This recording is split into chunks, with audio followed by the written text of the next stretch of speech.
We give it 2 snaps and a kick. Hi there. Hi there. My name is Hard Cheesy Buffet. How did you and Mike meet? Well, Mike, I met Mike back in junior high school, late 70s at Mobile Middle High, west side of Detroit. You had to tell me what year, right? Yeah, well, you know, we both old men now. So it was back in junior high school. Mike had just gotten there, and I saw him, and I just thought he was cool looking cat because he had this hairdo that was just crazy. He had this high top with this pompadour in front, and wore these baggy pants tight at the ankles.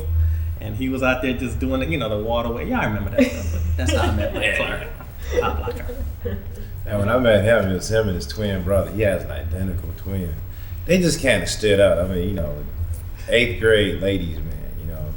Yeah, we were. Yeah, we were. Wearing the same hairdo he had back in the 70s. Then. See this? Hasn't changed, guys. Has not changed.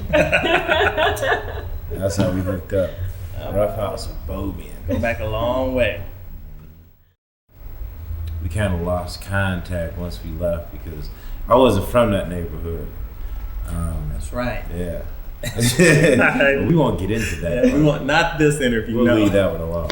But just for the most part, I went back to my neighborhood and went to my high school. He went to his high school. We lost contact. And that's when you went to the service, correct? Yeah, I just gotten back from Japan. I was over there for 7 years, and Mike just walked into the gym one day, and I was like, "Hey, I know you." Hey, It's Mike Clark. And that's how we hooked back up. Yeah, and then I think we lost touch for a little bit, and one day I started going to the Motor Lounge in Hamtramck. I was spending there on Saturday nights, having a Saturday residency, and saw him on the dance floor while DJing, and we was like, eventually, we just started hanging again, and at one point, he was thinking about starting a website, and the website he was working on wanted to do something for the Detroit DJs because it was apparent when he came back, he saw that the DJs in Detroit, you still had the talent that was coming out, but the DJs weren't really getting out like they could or should, like every place else, Yeah. And at the same time, he was thinking about having a website dedicated to the DJs. I was trying to find a vehicle to get the Detroit DJs, specifically the Detroit house DJs, out to the public. Because we had a hard time trying to push house back in the late 80s and early 90s because techno was flourishing so big in Detroit that the house side of Detroit kind of took a step in back burners. I can understand while living in Japan, I would see a lot of the cats from Chicago, or from other cities in Japan playing, and in Europe, I was in Italy and saw a couple of guys, and I'm like, oh, wait a minute. And this sound originated in Detroit, How come I don't see any of our guys over there, Right. So when I got back, it was just a thought, I had no idea I was going to even do this thing, but then I ran into Mike, and it just kind of all fell into place after talking to Mike and seeing some of the things he was doing. I said, you know what, man, we need to do this. We need to let people know where this sound is coming from.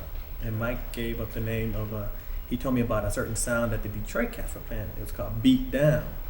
It was a little bit more funkier. It had more, to it, more soul. And from that, I said, hey, let's call it BeatDown Sounds. As you already know, the goal for our website is for the education of the deep house sound that comes out of Detroit for the rest of the world. And we try to get as many of the underground DJs from Detroit that has not had the experience of being out here globally or even nationwide. We get attention to the website for those DJs. And that pretty much sums up. And BeatDown Sounds was born just like that. Just like that. Bam. Bam. In there. And from there, Norm and Delano, already partners, that was in the mix. We incorporated them along with many other people.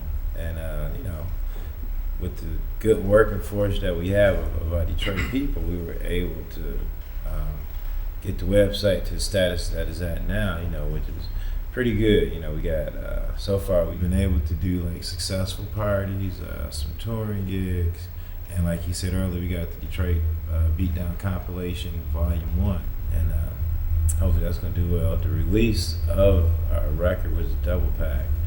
I guess you say it's the inauguration of the BeatDown album series. We got for the first one, we got me, Mike Clark, Delano Smith, Norrin Talley, Alton Miller, Eddie Folks, Ellie Williams, Malik Austin, Darren Abrams, Dwayne Jensen, L.A. Williams. Did I say Eddie Folks already? Mm-hmm. I cover everybody. I think that covers everybody. Yeah. That's everybody. Did I say Theo Parrish? You didn't say Theo Parrish. Yeah, Rick Will, yeah. We got everybody.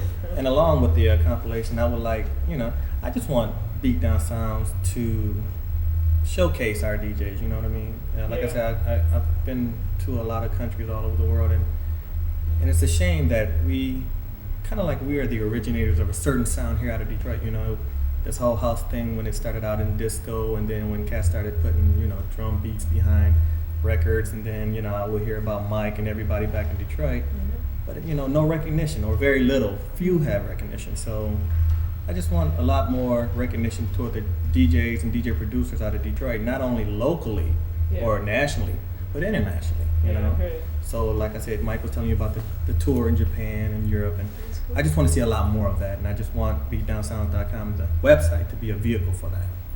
And then we'll see, the sky's the limit. The label, the production company, hell, we're taking over. Okay, we're taking over the world. It's been a long battle trying to let the world understand that we not only make techno, we also make house. House music. House has been part of our culture since day one, along with Chicago, just like techno was. It's hard for a lot of people to actually understand that Detroit is originally an urban, inner soul city house town in general. But that's one of the things that BeatDown was able to do, is to break the barriers. You can still go to certain places in New York or certain other cities, and they have this still thought that Detroit only makes techno that came out of Europe and not Detroit. But we had to change that. People like Kenny Dixon, Theo, Alton, names goes on and on. They've been able to help accomplish that. But just for the record, the whole Detroit house scene was never new. It's just now discovered. I see. Just thought I'd mention that for those people out here who don't know. Yeah, for all you young cats, I'm telling you, you're looking at one of the original guys here, Now you old cats who chose not to pay attention. This is the rebirth. Yeah, we making a comeback. That's right. All right. Of course, I'm telling you, about to take over this. BeatDown Sound. All right. Hey, thanks for talking with us today. All right. All right. Some